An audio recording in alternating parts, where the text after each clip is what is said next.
Assalamu alaikum wa rahmatullahi wa barakatuh. Bienvenue sur le flux de la foi. Si tu ressens que la vie passe trop vite pour apprendre l'essentiel, alors abonne-toi. Ici, chaque vidéo est une halte spirituelle pour ton cœur. Assalamu alaikum wa rahmatullahi wa barakatuh. Bienvenue sur le flux de la foi. Abonne-toi si tu ressens que ton âme cherche encore un chemin. On m'a longtemps parlé de réussite comme d'une conquête extérieure. Réussir sa carrière, maîtriser ses finances, dominer les obstacles visibles. Mais personne ne m'a appris que le vrai champ de bataille, c'était en moi. J'ai affronté tant de visages dans ma vie, sauf le mien. Et dans ce silence intérieur, j'ai compris que le plus grand ennemi portait mon nom. Confucius l'avait pourtant exprimé avec une simplicité désarmante. Vaincre les autres demande de la force, se vaincre soi-même demande de la puissance. Et cette puissance-là, je ne l'avais jamais cultivée. Je laissais la colère s'emparer de mes réactions, l'orgueil souffler sur mon ego comme un feu qui s'enfle. La distraction me dévorait, doucement, comme le sable avale les pas du voyageur qui marche sans boussole. Puis un jour, ce verset m'a coupé le souffle. Allah dit dans la sourate An-Nazi'at, « Quant à celui qui aura redouté de comparaître devant son Seigneur et préserver son âme de la passion, alors le paradis sera son refuge. » Coran 79, 44 à 45. Préserver son âme de la passion, ce n'était pas l'interdire de ressentir, mais l'orienter, canaliser le feu au lieu de le laisser tout brûler. Je repense à tous ces moments où j'ai cédé trop vite, où j'ai crié alors que j'aurais dû me taire, où j'ai insisté pour avoir raison en sacrifiant la paix, où j'ai suivi un désir éphémère au prix d'une paix durable. Pourquoi est-ce si difficile de se vaincre soi-même? Peut-être parce que cela demande de regarder en face ce qu'on préfère cacher, nos doutes, nos attachements, nos illusions. Mais c'est là que commence la vraie liberté. Le prophète Muhammad, paix et bénédiction sur lui, a dit « Le véritable combattant est celui qui lutte contre son âme pour Allah. » Rapporté par Al-Tirmidhi. Et toi, quand as-tu regardé ton propre cœur pour la dernière fois sans détour? Quand as-tu cherché à comprendre la source de ta colère, la racine de ton orgueil, la fin cachée derrière tes distractions? As-tu jamais tenté de te vaincre, non pour plaire au monde, mais pour t'approcher de ton Créateur? Cette lutte n'a pas de témoin, mais elle a une récompense que nul œil n'a vue, nul cœur n'a imaginé. Et tout commence par un pas vers soi. On croit souvent que pour enseigner, il faut parler, conseiller, corriger, parfois même hausser le ton. Mais il m'a fallu du temps pour comprendre que ce que nous disons est rarement ce que les gens retiennent. Ce qui s'imprime vraiment dans les cœurs, c'est ce que nous incarnons. Je me souviens d'un jour où j'ai dit à mon petit frère « Ne mens jamais ». Quelques heures plus tard, j'ai menti au téléphone devant lui, sans même y penser. Il n'a rien dit. Il a juste observé. Et dans ses yeux, j'ai compris que mes mots venaient de perdre tout leur poids. Confucius disait « Quand les mots perdent leur sens, les gens perdent leur liberté. » Et le sens des mots se perd lorsqu'ils ne sont pas vécus, quand nos paroles flottent, mais que nos gestes racontent une autre histoire. Le prophète Muhammad, paix et bénédiction sur lui, n'était pas un simple orateur. Il était un Coran vivant, un miroir parfait de la révélation. Quand il parlait de patience, il supportait l'injustice avec dignité. Quand il prônait l'humilité, il cousait ses vêtements, il mangeait assis, il saluait les enfants. Quand il prêchait la miséricorde, il pleurait pour sa communauté. Il était son message, avant même de l'exprimer. Et Allah nous interpelle dans le Coran avec des mots tranchants. « Ô vous qui croyez, pourquoi dites-vous ce que vous ne faites pas? C'est une abomination auprès d'Allah que de dire ce que vous ne faites pas. » Coran 61, 2 à 3.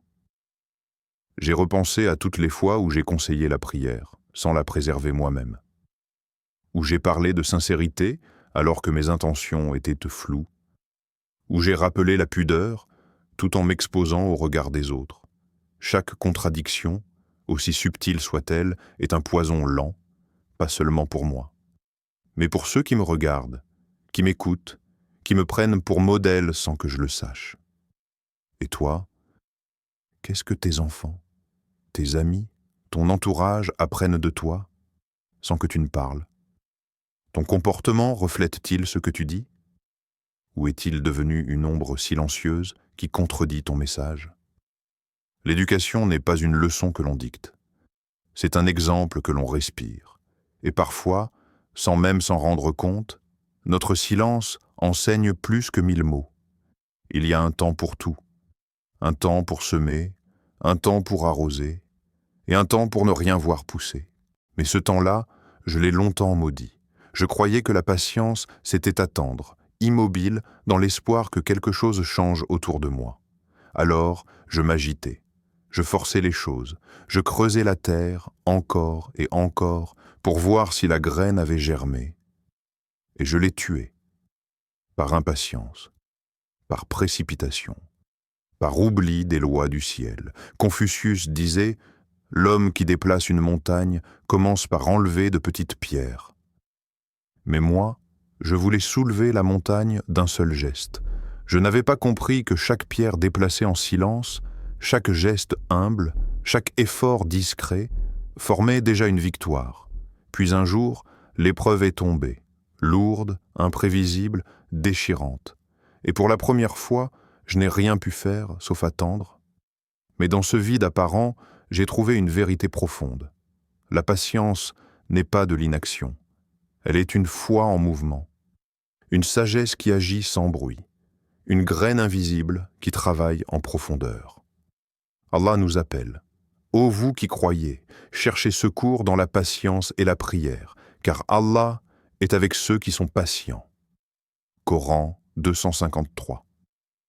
Ce verset n'est pas une consolation, c'est une stratégie divine.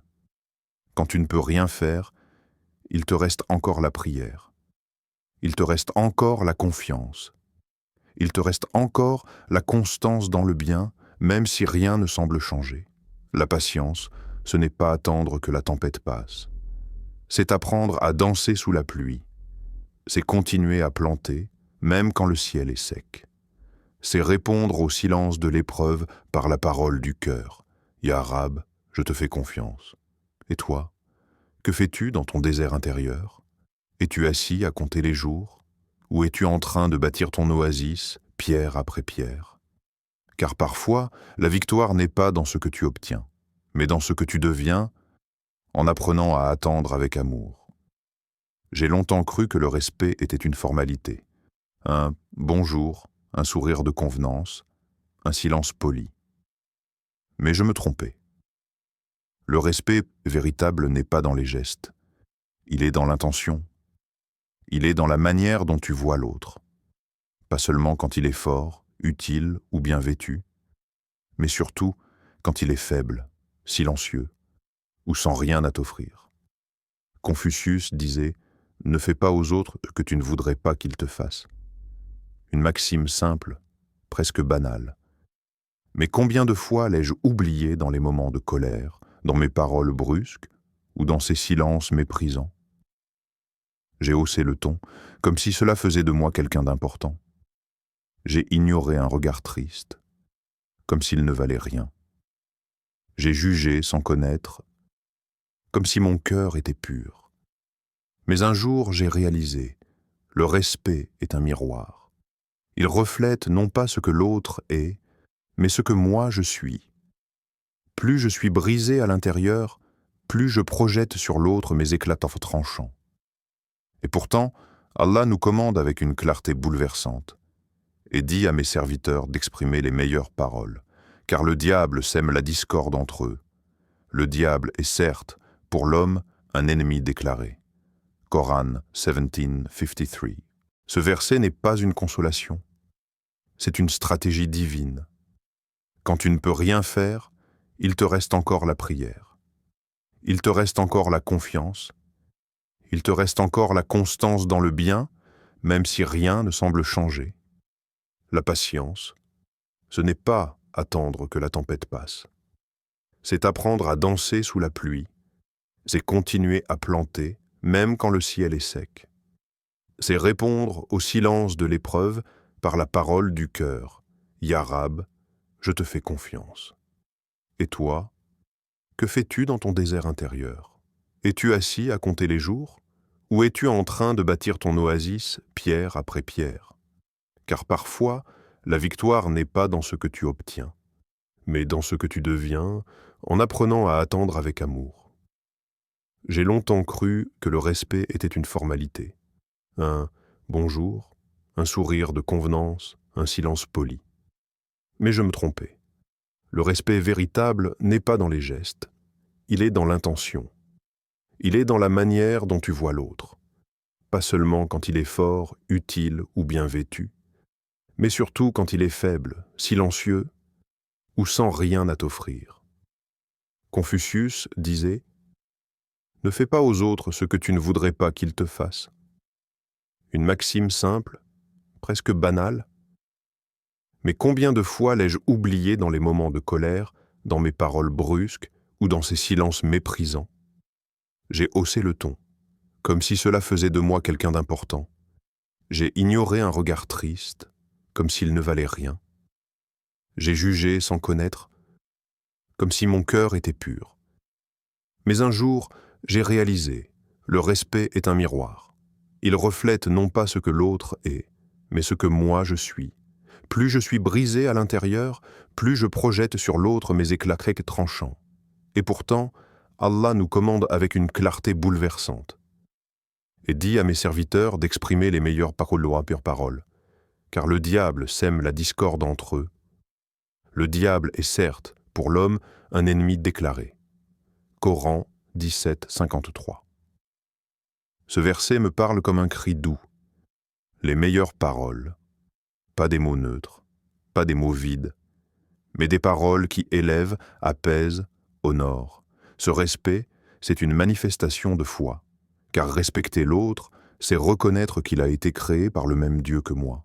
C'est voir dans chaque visage, chaque posture courbée, chaque silence blessé, une trace du divin. Le prophète Muhammad, paix et bénédiction sur lui, ne coupait jamais la parole. Il se tournait entièrement vers celui qui lui parlait. Il regardait les pauvres comme des rois et les enfants comme des perles. Alors je me demande aujourd'hui, combien de fois ai-je manqué de respect, non par méchanceté, mais par négligence? Combien de fois ai-je traité quelqu'un selon sa fonction et non selon son humanité? Et toi, as-tu respecté aujourd'hui celui qui ne t'apporte ni bénéfice, ni admiration, ni retour? Celui qui est invisible aux yeux du monde, mais peut-être précieux aux yeux d'Allah? Car parfois, la grandeur d'une âme se mesure dans la manière dont elle parle, à ceux qui ne peuvent rien lui rendre. Il y a des montagnes qu'on ne gravit pas avec les jambes. Elles se dressent dans l'invisible, et seuls les cœurs simples les atteignent. J'ai longtemps cru que la grandeur, c'était l'assurance. Parler fort, maîtriser un sujet, montrer que je savais. Mais à chaque fois que j'ai voulu briller, j'ai fini par m'éteindre un peu plus à l'intérieur, comme si l'orgueil me vidait de mon âme. Confucius disait « Le vrai savoir est de reconnaître l'étendue de son ignorance. » Mais l'ego n'aime pas avouer qu'il ne sait pas, il préfère prétendre. Et cette prétention m'a éloigné des autres. Elle m'a éloigné de moi-même. Et surtout, elle m'a éloigné d'Allah. Car à chaque fois que j'ai baissé la tête en prière, un poids est tombé de mes épaules, comme si le sol m'apprenait ce que les livres n'ont jamais pu m'enseigner. La vraie élévation commence à genoux. Le prophète Muhammad, paix et bénédiction sur lui, était le maître des maîtres. Et pourtant, il réparait ses sandales, il servait les siens, il dormait sur des nattes de feuilles, si frêles qu'elles laissaient des marques sur sa peau bénie. Il refusait qu'on se lève pour lui, il riait avec les pauvres, et il pleurait pour les pécheurs. Le Coran nous rappelle alors, d'un ton ferme mais plein de sagesse, « Et ne foule pas la terre avec orgueil, car tu ne saurais fendre la terre, ni atteindre la hauteur des montagnes. Coran 17:37. Quel avertissement magnifique! Toi qui marches si sûr de toi, crois-tu pouvoir briser la terre sous tes pas? Penses-tu effleurer les cieux avec ton front dressé? L'orgueil, c'est le mensonge que l'on raconte quand on a peur d'être vu tel qu'on est vraiment. L'humilité, elle, ne parle pas. Elle agit, elle s'incline, elle écoute, elle accueille. Et dans ce silence du cœur, une lumière se lève. Aujourd'hui, je regarde différemment ceux qui se font petits, le vieil homme qui tend la main avec un sourire timide, l'enfant qui demande pardon, la sœur qui choisit de ne pas répondre à une insulte, le frère qui demande conseil sans honte. Ce sont eux les géants. Et toi, dans ta quête de grandeur, as-tu su t'agenouiller? As-tu su dire « je ne sais pas » sans rougir? As-tu regardé les gens d'en haut ou t'es-tu abaissé pour les relever? Car parfois, la plus haute marche est celle qu'on descend volontairement. Il y a des bruits que l'on entend et d'autres que l'on subit. Les notifications, les rires forcés, les séries en boucle, les pensées qui s'entrechoquent. Tout ce tumulte m'a longtemps tenu loin de moi-même. Je croyais fuir l'ennui. Mais en vérité, je fuyais le face-à-face avec mon propre cœur. Confucius disait « Le silence est un ami qui ne trahit jamais ». Mais moi, je l'ai longtemps considéré comme un ennemi, un vide à remplir, un désert à éviter, alors je remplissais, musique dans les oreilles, discussions sans profondeur, écran qui défile comme une fuite organisée, je scrollais non pas pour apprendre, mais pour ne pas ressentir. Et pourtant, c'est dans le silence que tout commence. C'est dans le silence que l'âme se met à parler. Elle ne crie pas, elle chuchote. Allah nous parle des croyants lucides, éveillés, présents, ceux qui, debout, assis, couchés, invoquent Allah et méditent sur la création des cieux et de la terre, disant « Notre Seigneur, tu n'as pas créé cela en vain ?» Coran 391. Ils méditent, ils observent, ils écoutent, non pas avec les oreilles, mais avec l'intérieur. Et dans ce silence intérieur, une lumière naît, la foi. Le vacarme du monde cherche à nous en éloigner, la productivité, l'image, la comparaison. Tout nous pousse à vivre dehors, jamais dedans. Et pourtant, c'est à l'intérieur que se trouve la clé. Quand j'ai enfin éteint les lumières artificielles, quand j'ai coupé les voix extérieures, un souffle est remonté, celui que j'avais longtemps enfoui, et il disait « Reviens à moi ». Pas besoin de mots, pas besoin de cris, juste une présence, une sincérité, un silence habité. Le prophète Muhammad, paix et bénédiction sur lui, trouvait sa force dans les nuits calmes. Il se retirait dans la grotte de Hira, bien avant la révélation. Ce silence l'a préparé à entendre la parole d'Allah. Car seul un cœur purgé du vacarme peut accueillir la vérité. Et toi, quand as-tu écouté ton âme pour la dernière fois? Pas tes pensées, pas tes blessures, mais ton âme, sans bruit, sans filtre, juste toi et celui qui t'a créé. Il t'attend peut-être dans le silence que tu n'as jamais osé habiter. Il y a des jours où tout semble flou. Le bien se maquille en opportunité. Le mal se déguise en normalité. Et moi, j'ai souvent fermé les yeux. Pas par ignorance, mais par fatigue, par peur, par désir d'être aimé. Confucius disait « Celui qui cherche à être droit ne se soucie pas d'être applaudi. » Mais j'ai cherché les applaudissements, les validations, les regards approbateurs, même si cela voulait dire tourner le dos à mes principes. On dit que la droiture est une ligne droite. Mais dans un monde qui se tord, c'est une lutte, un combat silencieux. Car avancer droit, c'est parfois marcher seul. Allah dit dans le Coran, dans une injonction d'une clarté vertigineuse, « Reste droit comme il t'a été commandé. » Coran 1112. Pas comme tu en as envie, pas selon l'air du temps, pas quand c'est facile. mais comme il t'a commandé. Et cette parole est si lourde que même le prophète Muhammad, paix sur lui, en fut marqué. Ses cheveux auraient blanchi, disait-on, à cause de cette sourate, car la droiture n'est pas un slogan, c'est un sacrifice. C'est tenir bon quand tout invite à plier. C'est dire non quand le silence serait plus confortable. C'est refuser l'injustice, même si elle rapporte. C'est défendre la vérité, même si elle coûte. Le prophète, paix sur lui, n'a jamais transigé. Ni pour les notables, ni pour la foule. Il était seul, souvent, mais inébranlable. Son cœur était fixé sur Allah, pas sur les opinions. Et moi, combien de fois ai-je détourné le regard? Combien de fois ai-je ri à une moquerie? Combien de fois ai-je participé à une injustice? En me taisant.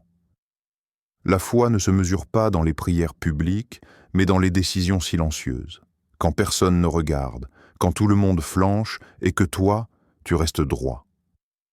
Parce qu'un seul pas vers le faux peut te faire glisser hors du sentier. Et toi? Es-tu prêt à perdre l'approbation des gens pour gagner celle d'Allah? Peux-tu tenir ta colonne droite, même quand tous autour de toi se courbent devant l'éphémère? Peux-tu avancer, non pas avec la foule, mais avec ton Seigneur comme seul compagnon? Il y a eu ces heures que je ne retrouverai jamais. Des matins perdus dans les notifications, des nuits offertes à des écrans lumineux, mais des cœurs éteints. Des après-midi entiers à chercher ce que je possédais déjà, un sens, une direction, une paix. Mais je regardais ailleurs. Confucius, avec sa sagesse millénaire, disait « Le plus grand gaspillage est le temps qu'on accorde à ce qui n'a pas de valeur. » Et moi, j'ai gaspillé ce qu'on ne peut ni racheter, ni emprunter, ni restaurer, le temps. Je l'ai échangé contre des likes, des jugements, des distractions, et le plus cruel, c'est que je croyais être en train de vivre. Mais Allah, lui, n'a pas simplement parlé du temps, il a juré par lui. Et quand Allah jure, c'est que ce dont il parle est immense, vital, sacré. Par le temps, l'homme est certes en perdition, sauf ceux qui croient, accomplissent les bonnes œuvres, s'enjoignent mutuellement la vérité et s'enjoignent mutuellement l'endurance. Coran 103, versets 1 à 3. Ce verset est une claque douce. Il dit tout. Le temps n'est pas seulement une mesure, c'est un témoignage contre nous. Il file, il observe, il inscrit. Chaque minute fuit, chaque seconde meurt, et jamais une seule ne revient en arrière pour être refaite. Combien de fois ai-je dit « Je n'ai pas le temps » alors que je l'avais donné à ceux qui me dévorent? Combien de fois ai-je remis ma prière pour quelques minutes de plus sur mon fil d'actualité? Combien de fois ai-je négligé un parent, un enfant, une âme, au nom de plus tard? Mais plus tard est une promesse que la mort peut briser à tout instant. Le prophète, paix sur lui, a dit « Profite de 5 choses avant 5 autres, ta jeunesse avant ta vieillesse, ta santé avant ta maladie, ta richesse avant ta pauvreté, ton temps libre avant ton occupation, et ta vie avant ta mort. » Et moi, j'ai souvent attendu d'être brisé pour comprendre la valeur de ces trésors. Et toi? Où vont tes minutes, tes heures, ta vie? À quoi? À qui? Pourquoi? Ce que tu nourris aujourd'hui avec ton temps, nourrira-t-il ton âme demain? Ou laissera-t-il une faim que le monde ne pourra jamais combler? Confucius disait « Apprendre sans réfléchir est vain, réfléchir sans apprendre est dangereux. » Mais j'ai appris sans m'élever. J'ai stocké des mots, pas des sagesses. Le savoir qui ne transforme pas est un poids. Allah dit « Il y a des gens qui parlent de science, mais leur cœur est aveugle. » Paraphrasé de Coran 22, 46. As-tu appris pour briller ou pour te purifier? La vraie lumière, c'est celle qui descend dans le cœur.